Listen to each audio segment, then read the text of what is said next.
Vous êtes sur marijosearel.tv. Si la spiritualité est un sujet qui vous intéresse, qui pique votre curiosité, vous êtes au bon endroit. Ici, être spirituel, c'est tendance, c'est glamour, mais c'est surtout concret et terre à terre. Aujourd'hui, j'aimerais vous parler du grand concept de l'amour de soi, concept très à la mode dans notre société nord-américaine. Beaucoup de livres sur le sujet, beaucoup de conférences, les gens paient des centaines et même des milliers de dollars pour apprendre à s'aimer.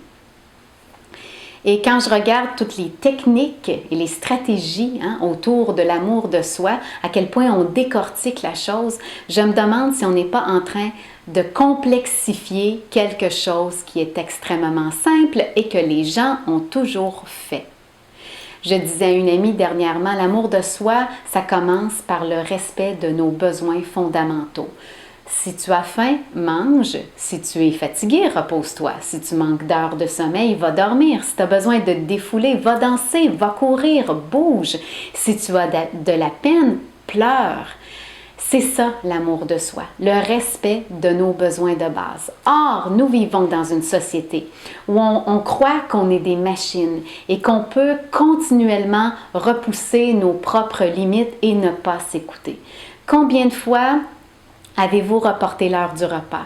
Combien de fois, même si vous étiez très fatigué, avez-vous continué à travailler encore plus fort? Combien de fois vous êtes-vous retrouvé épuisé?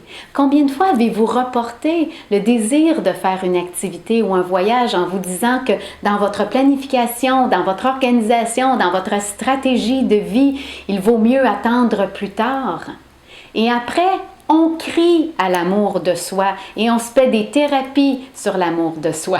Vous savez, ça me fait sourire parce que les enfants, ils ont ça naturel, l'amour de soi. Moi, quand je regarde mon fils, eh bien, c'est pas compliqué. Il a faim, je lui sers une collation. Il est fatigué, il s'écroule de sommeil dans la voiture.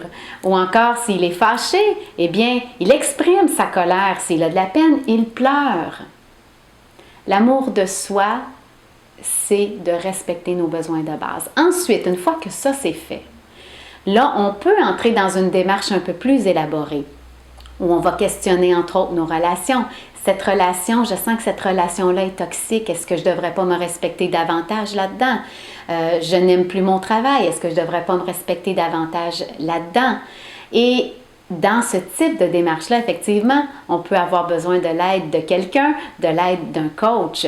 Mais si on veut arriver à reconnecter avec ce que nous sommes profondément pour un plus grand amour de nous-mêmes, nous devons commencer par respecter nos besoins fondamentaux et nos besoins de base et cesser de croire que nous sommes des machines qu'on peut repousser continuellement.